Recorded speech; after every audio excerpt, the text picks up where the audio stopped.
Olá pessoal, cumprimento todos vocês com a paz do Senhor Jesus. E vamos então a mais uma resposta a uma pergunta que foi levantada no grupo. Peço desculpas a vocês pelo tempo, a demora, mas foi uma semana realmente mais corrida e tive pouco tempo para poder preparar para vocês essa resposta. O assunto é bem instigante e sempre ele é levado à tona por ser um assunto que levanta curiosidade de quem pensa nele ou de quem quer saber por ele. E foi levantado no grupo de vocês a questão sobre o que significa o pecado contra o Espírito Santo. O texto base é Mateus capítulo 12, versículo 31 e 32, vamos ler aqui, diz assim: Por isso vos declaro, todo pecado e blasfêmia serão perdoados aos homens, mas a blasfêmia contra o Espírito Santo não será perdoada. Se alguém proferir alguma palavra contra o Filho do Homem, ser-lhe-á isso perdoado. Mas se alguém falar contra o Espírito Santo, não lhe será isso perdoado, nem neste mundo, nem no porvir. Vamos pensar em módulos para que fique um pouco mais fácil. Vamos ir por partes, tentando compreender o que significa as expressões e o que significa o pensamento do texto bíblico. Primeiro, vamos compreender o que é pecado e o que é blasfêmia. São duas coisas que são sinônimas aqui no texto: pecado contra o Espírito Santo ou blasfêmia contra o Espírito Santo. Quando nós pensamos em pecado, são todos aqueles atos que nós praticamos, aqueles sentimentos que nós temos, aquelas vontades que também nós temos e que eles são contrários, ou seja, eles são ofensivos à santidade de Deus. Só que o pecado ele pode ser tanto consciente quanto inconsciente. Podemos pecar de forma consciente e muitas vezes estamos pecando, estamos falhando diante de Deus, estamos errando para com Deus, mas não temos uma consciência sobre isso. Muitas coisas que nós fazemos com o tempo, nós compreendemos que aquilo desagrada a Deus. Quando nós pensamos em blasfêmia, já é uma coisa diferente. A blasfêmia é algo que é feito de forma consciente. Quem profere uma blasfêmia, ele sabe o que está fazendo, tá? Então, o pecado são ações, atitudes que nós fazemos que contrariam a santidade de Deus, que muitas vezes são conscientes e outras vezes inconscientes. Já a blasfêmia, que é uma difamação, que é um xingamento, que é um amaldiçoamento, né? É uma coisa que a pessoa faz de forma consciente. Quando alguém profere palavras de blasfêmia, ela sabe o que está fazendo. E o pecado contra o Espírito Santo, ele é chamado de blasfêmia contra o Espírito Santo, né? Alguém que blasfema contra o Espírito de Deus. Jesus falou, e é importante observarmos nesse texto, que Jesus disse, olha, se alguém falar alguma coisa contra o Filho do Homem, tem perdão. Se alguém falar alguma coisa contra o Espírito Santo, blasfemar contra o Espírito Santo, não tem perdão. Então você já presta atenção aí que Jesus está distinguindo humanidade de divindade.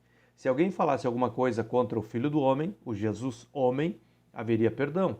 Se alguém falasse alguma coisa contra o Espírito Santo, a divindade, uma blasfêmia, não teria perdão, nem neste mundo, nem no porvir. São pontos importantes que guarde na tua mente. A humanidade e a divindade destacados nesse texto bíblico por Jesus, tá? Então, quando pensamos na blasfêmia, que é algo que Jesus destaca contra o Espírito Santo, ele está destacando contra a divindade. Ou seja, se alguém me atacar como homem, não tem nenhum problema. Porém, se alguém atacar o Espírito Santo, se alguém blasfemar, se alguém xingar, se alguém falar mal, se alguém falar insultos, ou se alguém fizer o que estava sendo feito no contexto do texto que nós lemos, atribuindo as obras do Espírito Santo a obras feitas por demônios, isto é uma blasfêmia contra a divindade, é contra o Espírito Santo.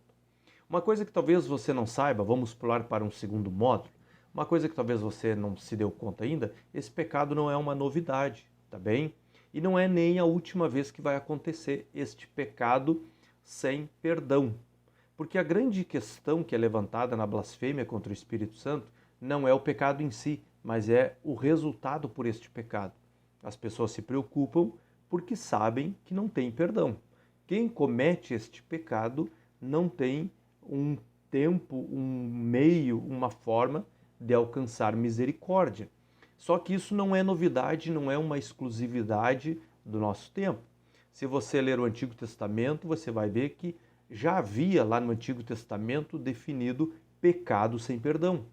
Se você ler Levítico capítulo 24, versículo 16, diz assim: e aquele que blasfemar o nome do Senhor certamente morrerá.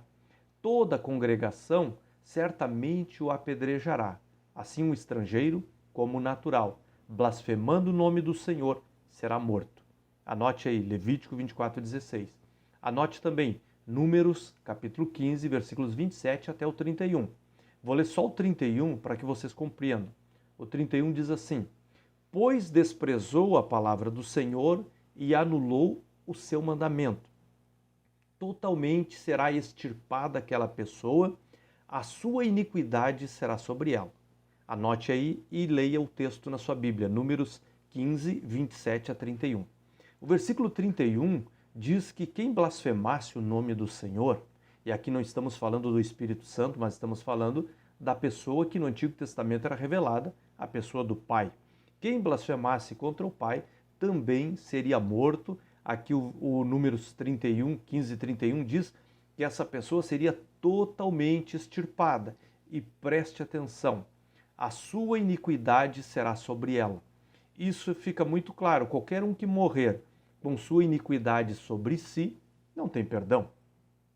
Nós só temos o perdão, ou seja, nós só temos a salvação porque as nossas iniquidades foram perdoadas, foram extirpadas de nós pelo sacrifício de Cristo. Quem morre com as suas iniquidades sobre si está perdido. Então, lá no Antigo Testamento, quem blasfemasse contra Deus também não tinha perdão, tá certo? E foi isso que levou Jesus a ser condenado, né? Foi isso que os religiosos da época tomaram por base como motivo para condenar a Jesus. Se você ler Mateus 26, 65 e 66, diz: então o sumo sacerdote rasgou as suas vestes, dizendo: blasfemou, para que precisamos ainda de testemunho? Eis que bem ouvistes agora a sua blasfêmia. Que vos parece? E eles respondendo disseram: é réu de morte. Então os religiosos estavam usando uma pena do Antigo Testamento, dizendo que Jesus estava blasfemando contra Deus. Então veja que não é algo que foi uma novidade do Novo Testamento. Ainda, se você prestar atenção na Escritura Sagrada, você vai descobrir que no futuro também vai haver um pecado sem perdão. Quando? E qual pecado? No tempo da grande tribulação, quem governará esse mundo vai ser o anticristo, conhecido como besta. E você já ouviu falar na marca da besta. Todos aqueles que receberem a marca da besta também não terão direito a perdão. Quem for marcado com a marca da besta estará perdido. Da mesma forma que lá no Antigo Testamento, aqueles que blasfemaram contra Deus foram extirpados do meio da congregação e levaram sobre si a sua iniquidade, ficando sem perdão, como os do nosso tempo, que blasfemam contra o Espírito Santo, ou seja, o tempo da igreja, no futuro, no tempo da grande tribulação, também haverá um pecado sem perdão. Se você ler Apocalipse 14, do 9 ao 11, você vai ver o que eu estou dizendo. Diz assim: seguiu-se a estes outro anjo, o terceiro, dizendo em grande voz: se alguém adora a besta e a sua imagem e recebe a sua marca na fronte ou sobre a mão, também esse beberá do vinho da cólera de Deus, preparado sem mistura do cálice da sua ira, e será atormentado com fogo e enxofre diante dos anjos e na presença do Cordeiro.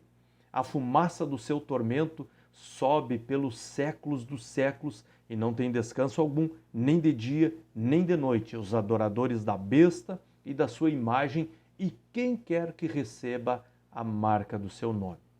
Vocês compreenderam?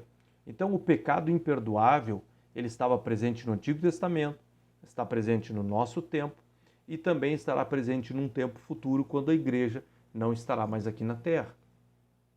Há também a compreensão do pecado contra o Espírito Santo, além do contexto que se lê em Mateus capítulo 12, onde Jesus realizava as obras, por intermédio do Espírito Santo, e os fariseus diziam que aquilo era feito por demônios.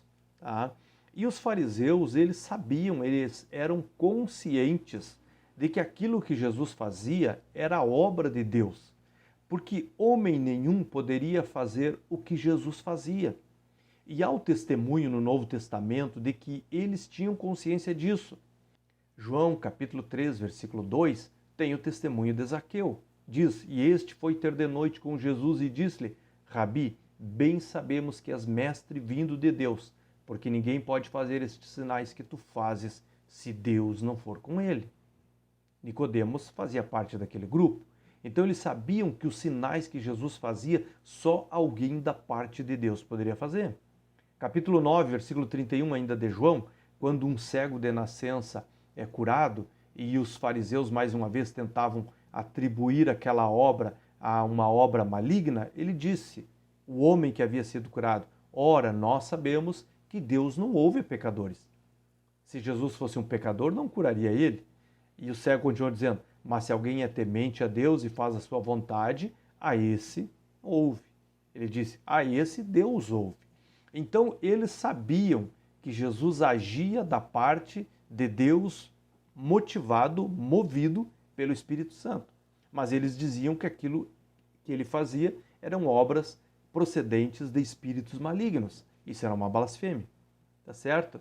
Então, quando eles atribuem a obra do Espírito Santo a obras feitas por demônios, com consciência de que Deus estava realizando aquelas obras, eles estavam blasfemando contra Deus, blasfemando contra a divindade. E no tempo da igreja, a revelação é do Espírito Santo, eles estavam blasfemando contra o Espírito de Deus que agia no Filho do Homem, na pessoa de Jesus, como homem. Jesus ele usou a figura do Espírito Santo, e isso é muito claro, você pode compreender, porque não há ninguém que ilumine, não há ninguém que mostre o caminho, não há ninguém que mostre a condição do ser humano, do seu pecado, da sua queda, a não ser o Espírito Santo. Então, quando o Espírito Santo trabalha na vida da pessoa, quando ele age na vida da pessoa, que ele começa o processo da iluminação, acontece o que está escrito em João 16:8. Jesus disse, quando ele vier, ele convencerá o mundo, ou seja, convencerá as pessoas do seu pecado, convencerá as pessoas da justiça, convencerá as pessoas do juízo que há de vir sobre elas, se elas não derem ouvidos à mensagem da salvação. Então, aqueles que atribuem a obra de Deus a demônios estão blasfemando.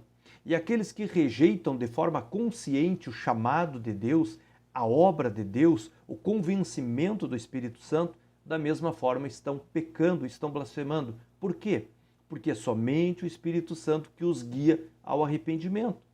Aquele que nega a eficiência e a eficácia da obra do Espírito Santo continuadamente, ou seja, quando o Espírito Santo está trabalhando, quando o Espírito Santo está tentando iluminar, tentando convencer, e a pessoa de forma deliberada, de forma consciente rejeita, ela está abrindo mão da sua única chance. O pecado imperdoável, que nós falamos, a blasfêmia contra o Espírito Santo, ele não é uma rejeição por um mal entendido, né? Não é uma rejeição porque a pessoa não compreendeu. Ele acontece quando a pessoa, de forma consciente, de forma deliberada, tá? Ou seja, de forma muitas vezes arquitetada, rejeita e nega a obra do Espírito Santo, a obra que ele faz. E muitas vezes atribui aquilo que o Evangelho faz na vida das pessoas a fraudes. Diz que aquilo é falso, que aquilo não provém de Deus. E num caso mais extremo, como o caso do texto de Mateus 12, chegam a dizer que é uma obra do diabo. É o ódio aquilo que é santo. As coisas que são de Deus, as coisas que pertencem a Deus, a pessoa ela tem uma certa repulsa. Você já deve ter ouvido pessoas que têm uma repulsa, que têm um ódio àquelas coisas que são de Deus. Tem outras pessoas que muitas vezes não são crentes, mas quando alguma coisa de Deus é falado para elas, elas têm um certo temor. Tem muitas pessoas que inclusive são tocadas. Não chegam a ser muitas vezes convertidas, mas são tocadas. Já outras pessoas de forma consciente rejeitam, não aceitam, não querem, não estão interessadas. Então, deliberadamente, elas rejeitam e desqualificam a obra de Deus, desqualificam a obra do Espírito Santo que tenta convencê-las de que precisam de salvação. Os fariseus viram os efeitos de Deus, viram as obras de Deus na vida de Jesus através da pessoa do Espírito Santo e blasfemaram. Se você ler lá no Antigo Testamento, Êxodo capítulo 9, tem no versículo 12 especificamente, tem a história de Faraó, quando Moisés estava tentando tirar o povo do Egito. Por cinco vezes, nas 5 primeiras pragas, Faraó endureceu o seu coração. Faraó autorizava e no momento do povo ir embora, o seu coração se endurecia. Se você ler Êxodo capítulo 9, versículo 12, como eu citei aqui, a partir da 6ª praga, Deus endureceu o coração de Faraó. Faraó estava vendo as obras que Deus estava fazendo no Egito, porque aquilo que Moisés dizia que Deus iria fazer, Deus fazia. E Faraó via e mesmo assim endurecia o seu coração. Estava pecando, porque ele estava vendo a obra de Deus e estava negando. Da 6ª praga em diante, foi Deus que cerrou, que fechou, que endureceu o seu coração.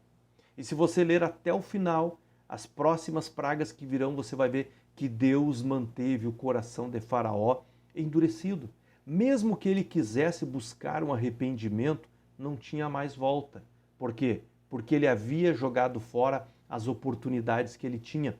De forma consciente, vendo a operação de Deus, ele rejeitava.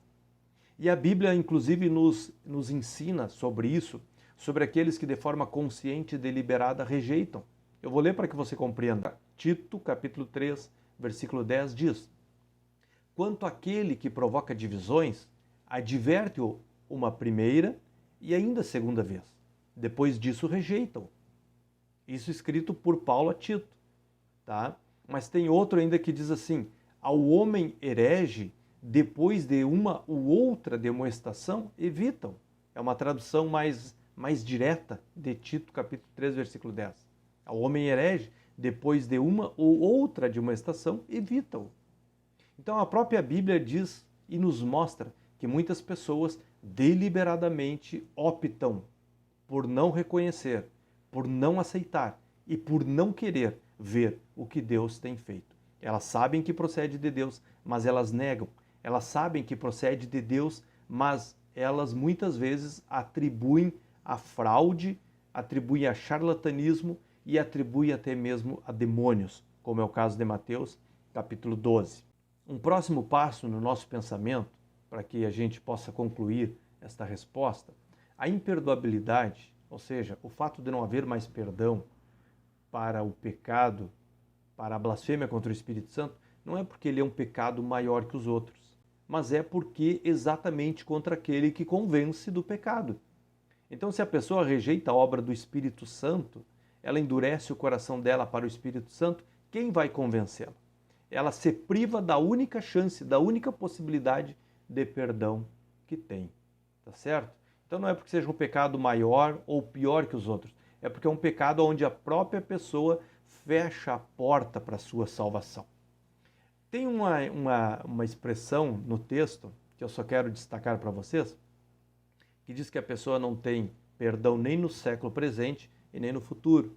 Isto é apenas uma metáfora. A Igreja Católica, tentando provar a doutrina do purgatório, se aproveita desse texto, querendo dizer que num futuro os pecados podem ser perdoados, com exceção desse, que não seria nem no século presente e nem no século futuro. Isto é apenas uma metáfora, o escritor está dando uma ênfase dizendo que a chance não existe nunca, tá certo? Então a doutrina católica se aproveita de forma indevida desse texto para querer comprovar a sua doutrina do purgatório. Um ponto importante a ser considerado é que aqueles que se preocupam se cometeram ou não esse pecado, fique tranquilo, quem tem essa preocupação é porque não cometeu o pecado, tá bem? Aqueles que cometeram, eles agora tornaram-se rebeldes, eles se tornaram imperdoáveis. Então, uma pessoa que se preocupa com o perdão, que deseja o perdão, ela não passou por esse estado de blasfemar contra o Espírito Santo. Aqueles que fizeram isto sequer querem saber do perdão do Espírito Santo, porque eles deliberadamente ou atribuíram a obra do Espírito Santo a demônios, ou eles rejeitaram deliberadamente a obra do Espírito Santo em seu favor. Uma pergunta que talvez possam fazer: um não convertido pode blasfemar? Uma pessoa que ainda não conheceu Jesus, que não aceitou Jesus, que não tem o Espírito Santo em sua vida? A resposta é sim. E o exemplo são os fariseus do texto de Mateus capítulo 12. Aqueles homens não eram convertidos e Jesus estava dizendo que eles estavam blasfemando. Então não é uma coisa que acontece apenas no meio dos crentes. Qualquer homem pode blasfemar. Aí uma outra pergunta: alguém que não conhece a manifestação de Deus pode blasfemar contra o Espírito Santo? A resposta é não. A resposta é não. Porém, não existe nenhum homem no planeta Terra que não conheça a manifestação de Deus. Então, todos podem blasfemar. Por que eu digo que não existe nenhum homem que não conheça a manifestação de Deus? Porque o homem dentro de si mesmo carrega algo de Deus. Gênesis capítulo 2, versículo 7 diz: "E o Senhor formou o homem do pó da terra e soprou-lhe nas narinas o fôlego de vida, e o homem tornou-se alma vivente." Assim, qualquer ser nascido, qualquer ser humano, tem dentro de si este sopro de Deus. Tem dentro de si algo que pertence a Deus. Eclesiastes, capítulo 12, diz que isto que pertence a Deus, quando nós morrermos, vai voltar para Deus. Então todo ser humano carrega dentro de si algo que é de Deus, que é o seu espírito, o sopro que Deus soprou sobre Adão e o tornou alma vivente. Este mesmo sopro está em todos os seres humanos. Se você ler Salmo capítulo 19, versículo 1, diz: "Os céus proclamam a glória de Deus e o firmamento anuncia as obras das suas mãos." Então até a natureza testifica a todos os homens sobre a glória de Deus. Até mesmo a natureza testifica a todos os homens sobre a glória de Deus. Mas há textos ainda um pouco mais claros para que você compreenda que ninguém será inexcusável. Romanos capítulo 2, versículos 14 e 15 diz: "Porque quando os gentios que não têm lei fazem naturalmente as coisas que são da lei, não tendo eles lei, para si mesmos são lei, os quais mostram a obra da lei escrita em seus corações, testificando juntamente com a sua consciência e os seus pensamentos, quer acusando-os, quer defendendo-os." Você prestou atenção? Há uma lei escrita no coração de todo homem. Assim como há esse sopro de vida, o Espírito, há uma lei escrita. Todo ser humano tem senso. Essa lei desperta nele alguns atributos que o ligam aos atributos de Deus. Romanos 1:20 diz: "Porque os atributos invisíveis de Deus, assim o seu eterno poder, como também a sua própria divindade, claramente se reconhecem desde o princípio do mundo, sendo percebidos por meio das coisas que foram criadas. Tais homens são, por isso, indesculpáveis." Então você pode compreender que não existe nenhum ser humano que não tenha noção, que não tenha conhecimento de algo que procede de Deus. Dentro de si há uma parte de Deus. A natureza dá testemunho de Deus. Os atributos de Deus são comunicados e são expressos desde o princípio do mundo. E eles são expressos através das coisas que são criadas, tanto a natureza em geral quanto o próprio homem. Então todos conhecem algo da parte de Deus, então todos podem se revoltar contra Deus e blasfemar contra Ele. Blasfemar contra o Pai, blasfemar contra o Filho, blasfemar contra o Espírito Santo, tudo isso resulta num pecado imperdoável. Quando Jesus dizia que quem blasfemasse contra Ele teria o perdão dos pecados, Jesus estava se referindo a Ele como Filho do homem, como Jesus homem. se alguém blasfemar contra o Pai, como acontecia no Antigo Testamento, se alguém blasfemar contra o Espírito Santo, como é o caso agora que nós lemos em Mateus capítulo 12, se alguém aceitar a marca da besta, se alguém se render ao anticristo, aquele que é o antônimo do verdadeiro Cristo, trocando a glória de Cristo pela glória do anticristo, este também não tem perdão. Então, o pecado contra o Espírito Santo se resume na blasfêmia contra a divindade. Blasfemar contra o Pai, blasfemar contra o Filho, blasfemar contra o Espírito Santo, ou seja, blasfemar, insultar, amaldiçoar, difamar e até mesmo o caso de Mateus 12, atribuir, inverter a sua obra, atribuindo a obra de entes malignos. Rejeitar também a obra continuada de Deus em favor do próprio ser humano é o pecado que não tem perdão, porque se rejeita a única chance, a única possibilidade de restauração, que é através da pessoa do Espírito Santo. Creio que assim ficou compreensível. Lá no grupo vocês colocarão mais alguma pergunta, mais alguma colocação, e assim a gente fica evoluindo, a gente vai complementando aquilo que ficar em alguma dúvida. Deus abençoe todos vocês, em nome de Jesus.